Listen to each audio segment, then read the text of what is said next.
on the 21st of April 2018. This week in economics, our macroeconomics program from WBRN Radio and on the Bostonred Network, as we consolidate all of our broadcasts, whether it be political, economic, or technical broadcasts. We have them all here. We have international affairs also, and the newest addition to our family, all about sports. We talk about the economics of sports and the footprint of sports in terms of where the players are, etc. Diversity in baseball, football, basketball, you name it. The playoffs, etc., ratings, we get into all of that. But nonetheless, we'll talk economics now, and we'll start out with housing starts. That will be our first subtitle here. Then we'll go into petroleum, or as called gasoline, the effects of OPEC and the Trump administration on those prices of Brent crude, where OPEC has been holding back. Now they're letting, as they say, the tap loose and wanting to go to the figure of $100 per barrel. We'll talk about that and how it affects the pump. Petrol, gasoline, we'll talk about that. It's going up on the East Coast, around $3 in Washington, D.C. And in Boston, a little bit behind that, we'll look at some other cities using gas buddy, they call it. Well, anyway, that's where they call up. It used to be Trudy Lindbergh out there, and there's several of them that we can use. Well, we'll first get to the housing starts. Housing, a very important part of the economy, because it has a multiplier built in. In other words, you build a house, then you put in big ticket items, washing machines that now have tariffs on them, and various other kinds of quote-unquote appliances that you buy, carpeting, etc. Air conditioning units. There's a long laundry list that go in there. Also, the financing. We'll have a little pointer for consumers. We always inform the consumer to keep your eyes on the prize. This is the world of Wells Fargo and the settlement there, and of course closing and how to get that done, particularly in the digital. Banks are racing to get digital access for their mortgages, a big part of it. But before that can happen, we have to look at residential construction. This is from the U.S. Census Bureau and the Department of Housing and Urban Development. New residential statistics for March of 2018. Overall, building permits, privately owned housing units authorized by building permits in March were seasonally adjusted at an annual rate of 1,354,000. This is a 2.5%. above the revised February rate of 1,321,000 and is 7.5% above the March of 2017 rate of 1,260,000 single family authorization in March. We're at the rate of 840,000. This is 5.5% below the revised February rate of 889,000. Now, authorization of units in buildings with 5 or more units were at the rate of 473,000 in March. Housing starts in March were seasonally adjusted at an annual rate of 1,319,000. This is 1.9% above the revised rate February rate of 1,295,000 and is 10.9% above March of 2017. Single family housing starts in March were at a rate of 867,000. This is 3.7% below the revised February of 900,000. The March rate for units in buildings with 5 or more was 433,000. Housing completions in March adjusted at 1,217,000. This is 5.1% below the revised February rating there. And let's go down here. Do we have anything else here? Well, we could look at month after month. Let me just adjust this just a little bit here. If we go back to last year, the total units in March of 2017, 1,260,000. And we'll do August, that's in the summer, 1,272,000. A better summer month there, and let's see, we get down to December of 2017, 1,300,000 there. So we can kind of see how it was moving around. And if we go to various regions of the country, it'll start with the Northeast. A total here of 136,000 units in March of 2017. I think the highest there was, let's see, make sure, was 148,000 in December of 2017. This year, in the Northeast, in January, 118,000, and in February, 146,000. And 338,000 in March. The year in the Midwest, last March, 192,000. That was in March of 2017. In December, actually a little better. It was better in most places, 214,000 December. This year in the Midwest, 178,000 in January. 188,000 in February, and 205,000, actually a little better, in March. In the South, it's somewhat of a building boom down there, 632,000 in March, 701,000 in January. That's a 2018. And if we look back to March of 2017 in the South, 623,000.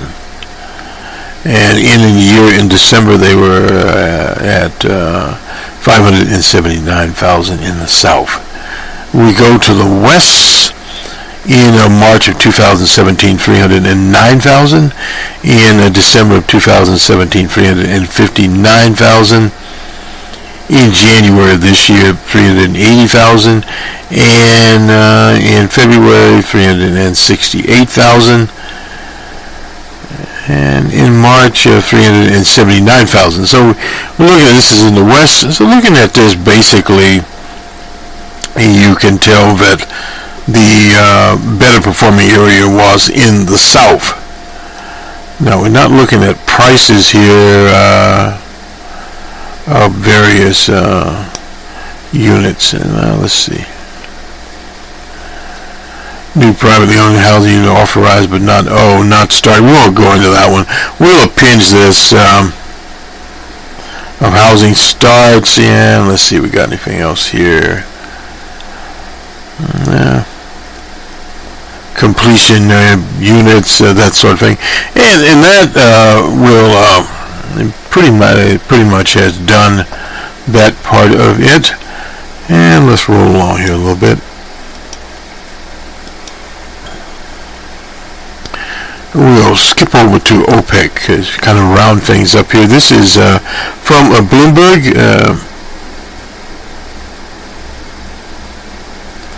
And interesting report here. OPEC can handle Trump tweets, but Venezuela gets worse is the thing here, and this is by I can't see, they put it in yellow here, unfortunately. Anyway, pushing prices higher is risky when the cartel no longer holds all the cards. That's a changing dynamic. Oh, here we go. Mr. Denning is the columnist here, Lenham Denning. Anyway, he points out that gas is, we came in here at $3 a gallon. We'll talk about that in a minute. The sum only can come out of the East Coast after a winter word from Games of Thrones. The prospect of even more expensive summer driving, and that has been a typical pattern leading into the midterms, of course, for the party of DJ Trump. Now, one of the cornerstones of this new policy, the Trump economic policy, is a lower gas rates. Now, that's gasoline rates. This is something obviously you can't guarantee because you're dealing with a commodity. If it goes up, goes down, can it be artificially raised? As DJ Trump says, yes. And if you withhold your production, then the price will go up. Even Venezuela, with production that has been cramped because of technical difficulties, we'll put it that way, spare parts, etc., could get a few 100,000 more barrels out of the ground in order to pick up the new money. And if you get up around, and we'll do this in a minute, around $100 per barrel, it's worth it. But the gas costs, we'll look at that after we finish this up. This is the on-the-ground type of stuff. Let's see. Hundreds of thousands of Americans employed in oil production. Their rank pales somewhat against the 212 million licensed drivers. No doubt about that. There's a lot of them are licensed drivers there. And OPEC is de facto leader, of course, Saudi Arabia, which has their own sovereign fund. In March, compliance amongst the original 11 members who signed up for cuts in November of 2016 was very high, at 170%, if you can believe that. Within that, Venezuela was more than 600% high. In theory, 11 countries should have collectively withheld 538 billion barrels from the market from January 17 through the end of last year, of which Venezuela should have accounted for about 8%, according to OPEC figures. However, they actually withheld 599 million barrels. Venezuela was responsible for 17% of that bigger amount. So in other words, that is an artificially lower price. And why is that happening? Because of demand. When petrol was up to $4 a gallon and more in California, that the curve flattened out. Despite Venezuela's production had been dropped by almost 500,000 barrels a day since the end of 2016, it could easily keep going down or up. Well, what happens is if it goes down, the price of petrol goes up, and obviously there have been a talk also of banning Venezuelan oil from the U.S. altogether. That would just mean of that part of the pie, there would be less to, as they say, go around. Let's look at Gas Buddy here. This is in Boston. Various companies, but around $2.89 at Shell, at Mobile, $2.99, and there's some others here. So the lowest price was $2.49. I don't know what they found. Average at $2.74. Let's look at the price of gas in Los Angeles. That's a car driving capital of the country. Oh.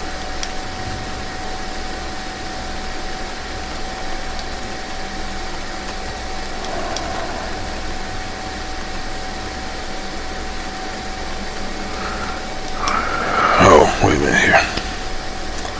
This is in Louisiana. Well, we won't get into Louisiana.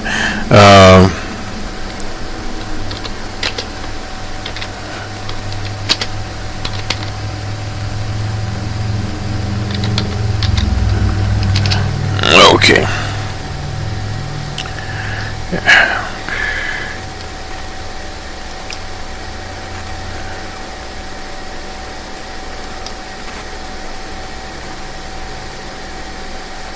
Sure, it wants to give me, let me just fix one little thing here.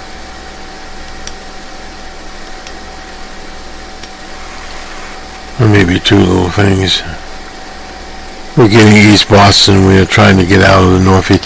We'll get to California here. Okay. Not sure why. My system is not working as we would want.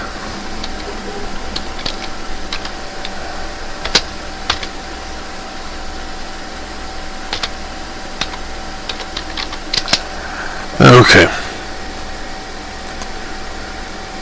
Oh boy. Things went completely crazy. Anyway, we look into a place like Oklahoma. It's only $2 and about 29 cents. And why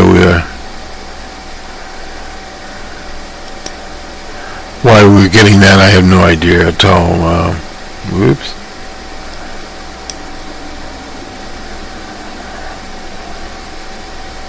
Sometimes things are, well, we'll look at Culver City perhaps.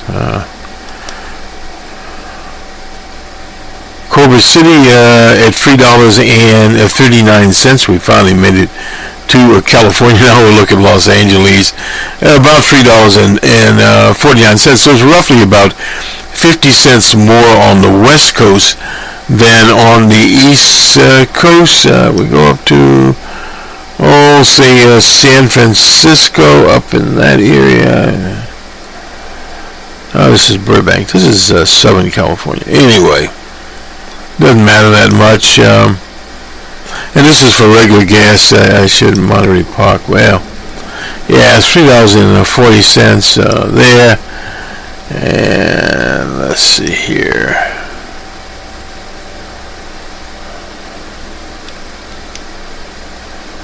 Okay.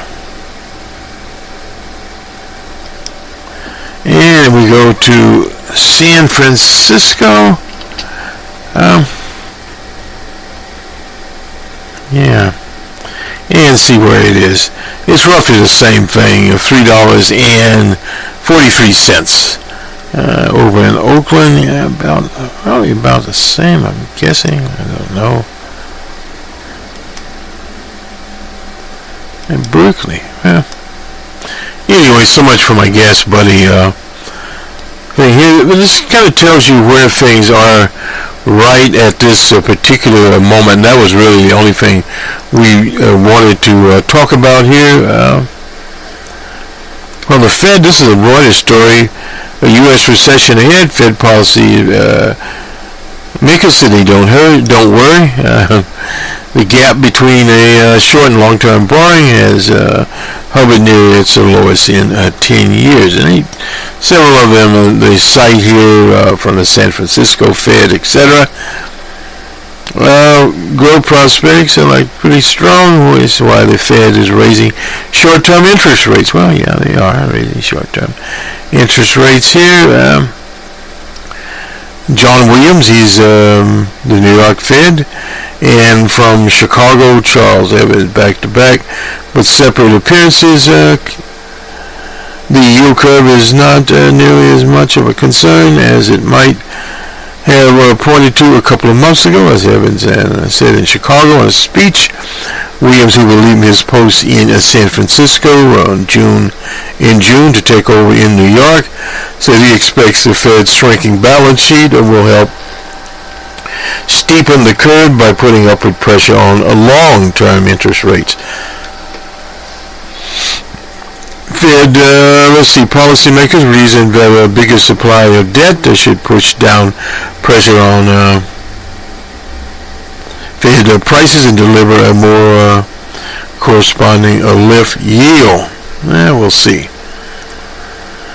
We've got more fiscal data in the train in the U.S. and have to that has to be funded. More fiscal debt. Yeah. Anyway, and will likely push up long-term rates steeper than the yield curve. No doubt about that. They're going up. So that's basically what they were talking about. Now from Kaplan, he's president of the Dallas Fed. They said, but while the Fed has flexibility to raise rates now, the 10-year yield imposes limits on how far it can do it. The 10-year yield was at 2.96%, the highest in more than 4 years. So in other words, things are not in bad shape there. Will we look at it? We'll just briefly look at it. Various companies, including Alibaba and others, are getting their own chip out here, AI chips. In other words, Alphabet, Facebook, Apple, the trend goes on and on. The big producer now is NVIDIA. We've used that chips in the past for graphics chip for artificial intelligence-based applications. And the faster the chip, the better. Thursday, Alibaba said they've recently formed a research and development arm, dubbed the Academy for Discovery, Adventure, Momentum, and Outlook. And it's called the NPU chip. So that chip, it'll take a while for it to get up there. Alibaba has 4% of the cloud infrastructure service market, meaning it was smaller than Amazon, IBM, and Google, according to Synergy Research Group here. So they're smaller now, but coming up there. All of these cloud operations, IBM bought their cloud service and now using it. So we have a number of them out there now. We have the chips that people are custom doing their own chips, and that will affect in the long term NVIDIA's business and others. We don't forget Intel's also in that business. There's so many of these operators here. Increased confidence in NVIDIA will more successfully defend their pricing. Well, yeah, they can do that. But there has been a trend to move to making one's own chip. Those of us in the open source world, of course, want open source chips. Apple is putting a neutral engine element into its chips inside of its so-called X phone. Microsoft's working on an artificial intelligence chip for its next version of Holland's mixed reality headset, and Tesla, of course, is putting it in their automobile. So we got them, all of them running around here. And once now, this is from Synergy, Q4 data from Synergy Research, and this was out in February. It shows that spend on cloud infrastructure services jumped 46% from the first quarter of 2016. Company beating the growth rates achieved in previous 3 quarters, in large parts for the expansion driven by aggressive growth of Amazon, Microsoft, Google, and Alibaba. So all these services are moving on with it here. And we look at the shares here. Amazon is up there, roughly almost, I think, a 40% share. Then next is Microsoft, and then IBM, and Google, and Alibaba, Fujitsu, Oracle. I don't know where's Rax. The next 10 that went into that. Rax Space, hadn't heard of them in a long time. Anyway, those are some of the groups out there that are in the public cloud business. The H1, well, we'll spend just a minute on this. The visas, the infamous visas here. This is Amazon, again, Microsoft, Intel, is the H-1B visas among the top 10 employers for approval of visas. And that was in 2017. They saw an increase of more than 10% from the previous year. Amazon saw an 80% increase in approval of the visas applications for the year before.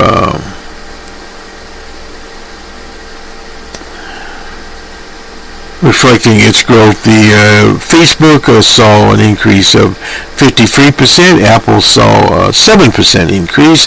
The overall number of applicants is going down. That's because of the Indian companies there. The Immigration Service received 190,000 87 applications. Fiscal year began in that begins in October of 2018, and 2019 199 last year. 236 was in 2007. They give out 85,000 new visas each year, with 20,000 of those set aside for those with advanced degrees. The top 7 Indian technology companies were given a total of 8,468 visas in 2017 versus 9,358 in 2016. That's a 9.5% drop. One of the largest outsourcing companies, Infosys, saw a 49% drop between 16 and 17. So less there.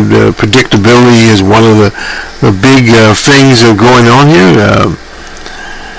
Specific occupations, such as systems analysts qualify as specific occupation to apply for the visas. So there's some things, including questioning there from them. An immigration lawyer, the executive director there, Benjamin Johnson, said the decrease is not surprising given the unpredictability of new policies and regulations. So it's interesting. Those will be cut. Now, the Wells Fargo part, we talked about bringing it in. The Consumer Protection Bureau and the Office of Control of the Currency announced the $1 billion settlement on Friday. That is with the outlaw bank Wells Fargo. The penalty relate to fees assessed on mortgage interest rates, locked extensions, and money that prospective home buyers are paid to keep and offer an interest rate set for a specific period of time. Mandatory insurance that the banks place on consumer cars in connection with automotive loans.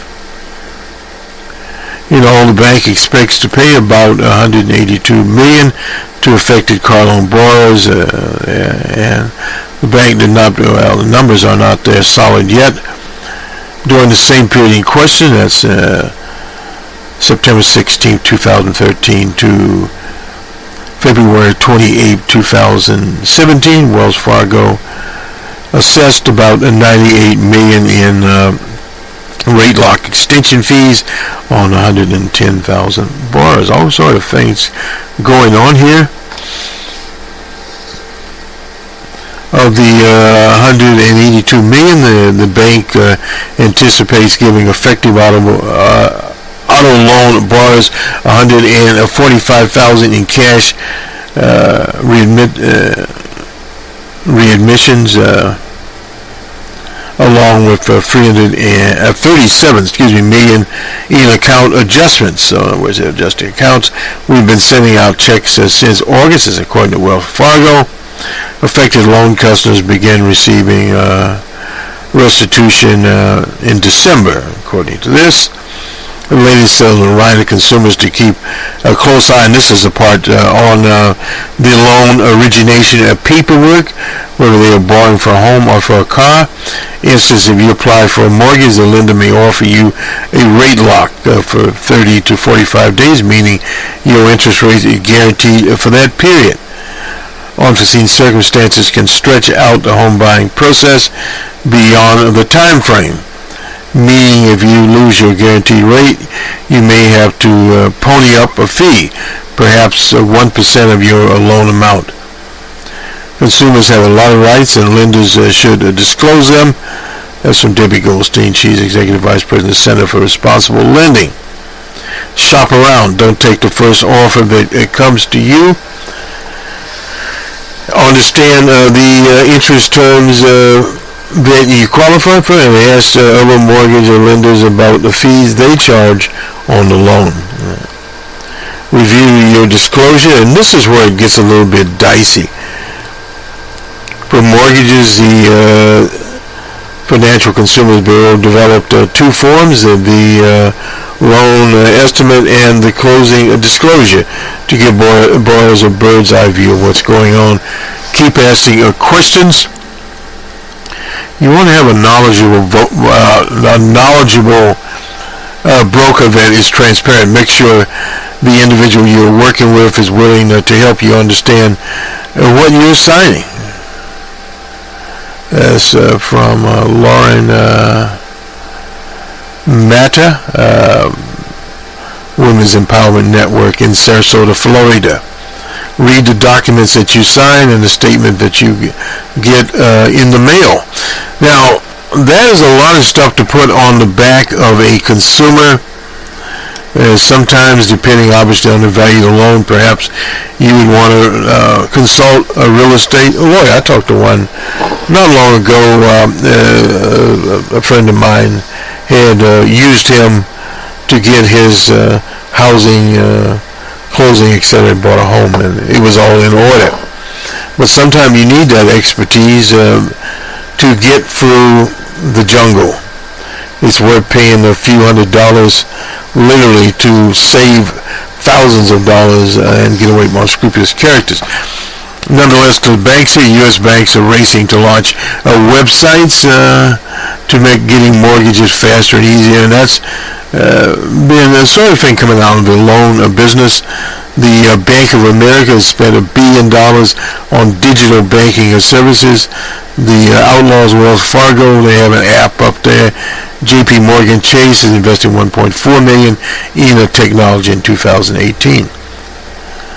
Bank of America automatically fills in the customer's address, employment history, and other information the bank already has, cutting out hundreds of boxes the customers would normally fill in.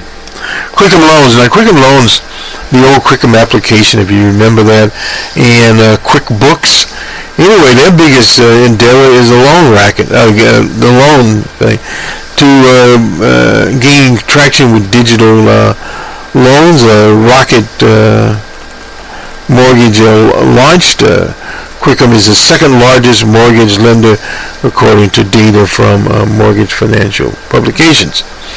The application is key to its loans and sales, with more than 98% of the $20 billion in loans Quicken sold in the first quarter from Rocket Mortgage. Buying a home is supposed to be a joyful event, well, no doubt about that, but can be a nightmare. Filling out the 330 fields is not. So in other words, they're making it easier to get that amount done. The average rate for a 30-year fixed mortgage of less than $450,000 was 4.66%, ending on April 13th. That's from the Mortgage Bank Association. New loans originated big banks are at their lowest level in 4 years. Something to remember. Mortgage revenues have fallen 21% since 2012. It's according to research by Goldman Sachs.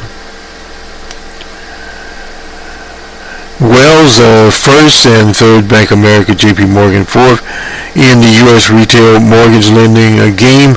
Insider Finance reports declines of 700 to $5 billion in mortgage originations from the first quarter compared to a year ago. So the mortgage market is getting very, very tight. Many potential borrowers who were born after 1981 have delayed moving out of family homes and remaining renters for longer than prior generations. This has happened quite a bit, even with many other people. I was talking to a fella the other day who was in his 60s that is selling his home and going into the rental market. People who grew up using computer smartphones make up 34% of home buyers compared to ex-genders who make up 28% of the market. According to the National Association of Realtors, the biggest group of new home buyers in 2018. Subsequent years are folk who are very comfortable with transacting digitally. So, according to Daryl Bloomquist, anyway, lenders are catering to, and they are moving to the digital market. Wells now, and this would stand saw 10% coming from the digital applications in March of 2018. This would be that Wells Fargo is dealing with people that are not necessarily digital fluent. Therefore, they can swindle them much easier. All right, let's go back to Bloomberg here, and we'll look at the commodities here. We'll start doing the numbers. We just want to get the Bloomberg Commodity Index. It's normally called. It was down 0.24, and the price there was $184.30. We won't get into the other Bloomberg indexes, but what we will look at here while we are here, crude oil was up 7 cents at $68.40. Brent crude was up 28 cents at $74.06. And let's see here. Natural gas up 8 cents at $2.74. Those are some of the things moving from Bloomberg over here. Corn was down $5.50. Wheat was down $13.50. And I don't know, we get cotton here up $1.91. And live cattle, a little different here, 0.73 there, and a little different from these indexes, and kind of not very happy with what's went from the. Let me just go to the bottom here. This is from Bloomberg. The Nikkei was down 28.94. And Hang Seng was down also 0.94. And let's see, this is Asia Pacific. Now this is the way Bloomberg sets it up a little bit different here. The FTSE was up 39.25. The DAC was down 0.21. This is in Europe. The CAC, this is from France, was up 0.39. And the Spanish index was up 0.16. And in New York, they were down, and these are percentages, but actually they were down 201.95. The NASDAQ was down 91.93. I was giving you the percentages here. I should have given you the real indexes, but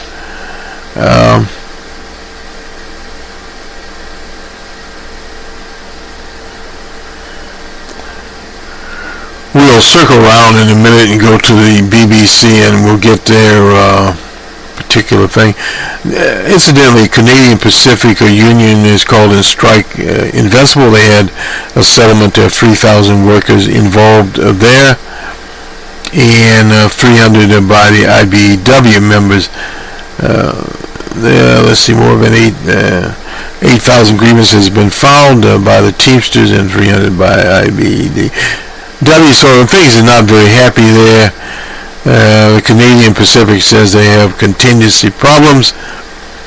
Indian National Brotherhood of Electrical Workers, Teamsters Canada, so forth and so on. Talks are continuing in Calgary between the rail, this is out in the Pacific northwest of Canada. Collapse here of a Russian-Saudi oil deal could push prices down. Didn't know they had one, but the markets react. Oh, I see. Anyway, observers are understandably worried about production disruptions, no doubt.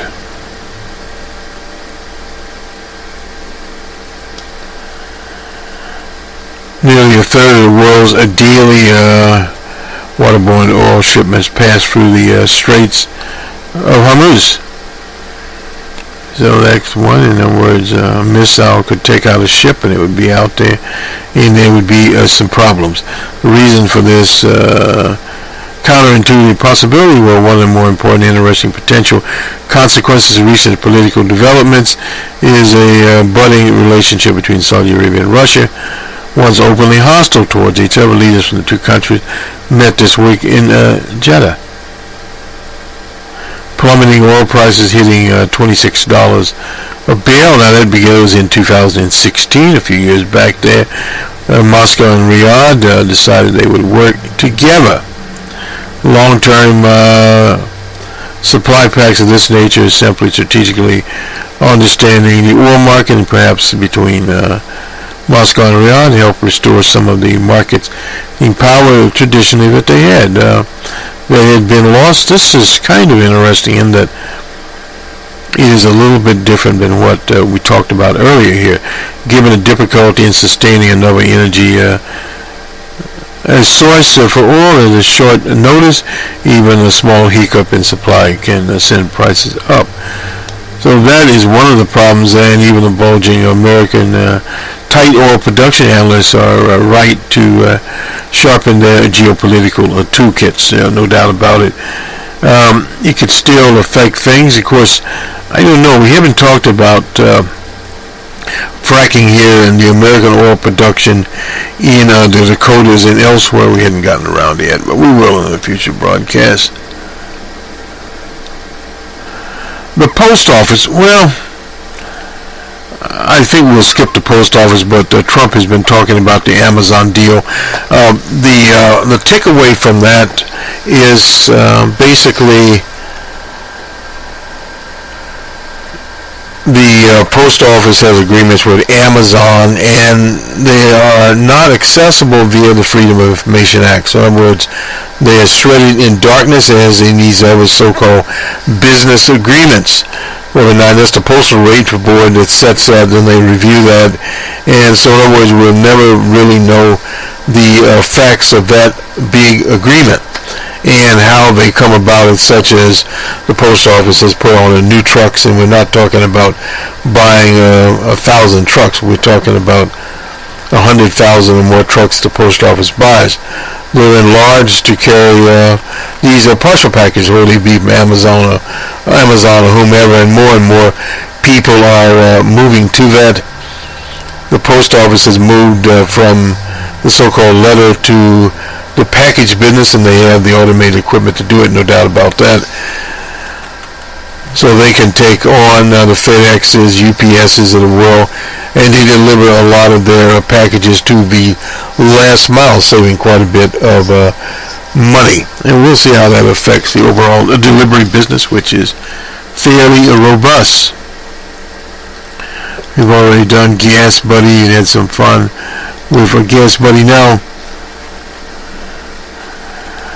this is the BBC's implementation here, the FTSE. See, we don't even have the home market anymore, 2.5.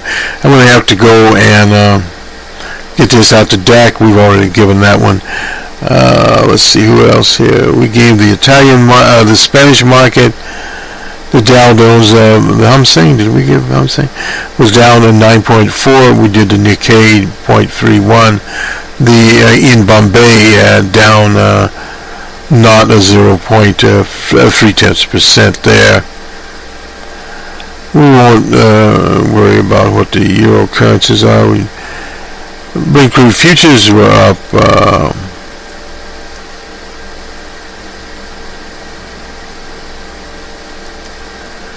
0.38% there at $74.06. The West Texas crude tipo picking still jumping for joy here at 68.40. We'll still gold. We hadn't talked about gold. This is on the forex. Now we don't have to buy gold. Not changed on one of the forex levels. Anyway, at $1,348.60. And we talked about natural gas. It increased 2.47% there.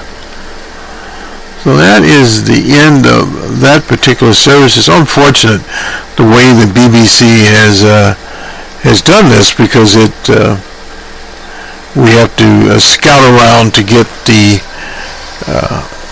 old table. Now they do have something here. You can do companies in the news, but this is really the longer version of it was much better. We complained about this last week, and we no doubt will continue to complain about it.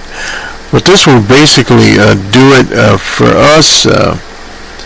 Looking a little at bank rates. We haven't talked about Brexit lately, but Brexit is still out there, and we'll have to wait and see how that goes. They didn't have a lot of news either from the BBC as far as the business report. I think we talked about most of it.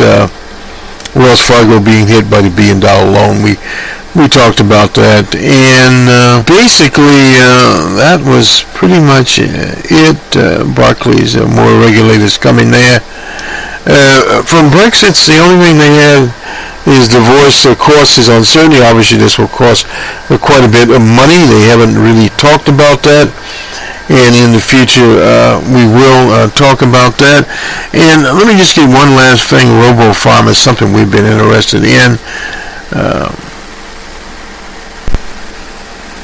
Asparagus farmer's death spurred robotics. Who he was? Oh, it's in the Netherlands, I guess. Had a problem. He is struggling to attract workers. That's all while the asparagus crop in the Netherlands. Workers, he did hire moved on quickly, no doubt about that. So in 2000, fed up with the situation, old Mac charged his invention of brother with coming up with a robot to replace the people.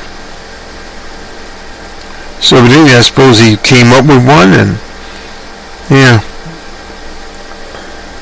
So he did a commercial. One of the first things his wife said to him was, when Mac was out of the coma, that he was constantly talking about that machine. Well, I suppose so. Anyway, so they now have the machine. Today, they sold their first commercial machine to a farmer in France. The 3-year-old version can replace 70, 80 human pickers, and it's showing a drill down and all of that sort of thing. We'll have to come back to this page, but the machine can plant up to 2,600 cuttings in an hour. Skilled human can only manage 1,400 there to 2,000. So skilled human still pretty fast there. I don't know what the machine costs. Everybody's searching for a breakthrough. At the end game, you can work 24 hours a day and save, let's say, 60% of your labor costs. So that's quite a bit. These are some of the things that are coming up here, and we'll put this on our Twitter feed, and also we'll put it on several of our Facebook feeds. Only way to get things done here. We'll have it on the Bostonred Network feed, which is over there on the Boston Red, but we'll also put it on Crescent Analytics, which is the official feed of the Numbers Man financial program, etc. Nonetheless, this will do it for us. A good time to, as they say, exit stage left here. Oh, we didn't talk. Well, we'll get him Professor Stiglitz was receiving the Sydney Peace Prize and talking about trickle-down economics. We'll get that in later. To kind of sum up the report here, we're starting to see some other aspects of the Trump economic program, particularly if the price of petrol go up gasoline go up this summer. That will affect the discretionary income of consumers. Now, as far as the tax cut basis, one explanation there has been the public anymore don't get pay stubs, so they don't see the extra $30, $40, $50 in their bi-monthly paychecks, or however it is there. And so much of that has passed. And in the Stiglitz piece, it talked about the amount of money that these corporations that got tax relief actually invested in the work. Is very, very small percentage of there that went back to the worker. Let me see if I can find that. I don't know where he disappeared to.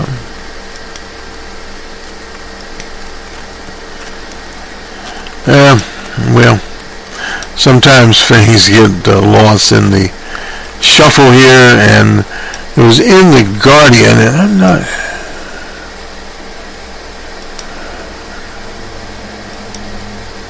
Well, this is Guardian Australia. I'm not going to find it. This ends our report. For those in business, keep your eyes. Make it a productive week. We'll get the market correct here. For the consumer, keep your eyes on the price. We talked about the mortgage originator situation there. We advise people that can to consult a real estate attorney. A consultation sometimes a couple of $100 or so, but it's well worth it for people out there. And also the automated applications, they are very good tool to not make errors in your paperwork.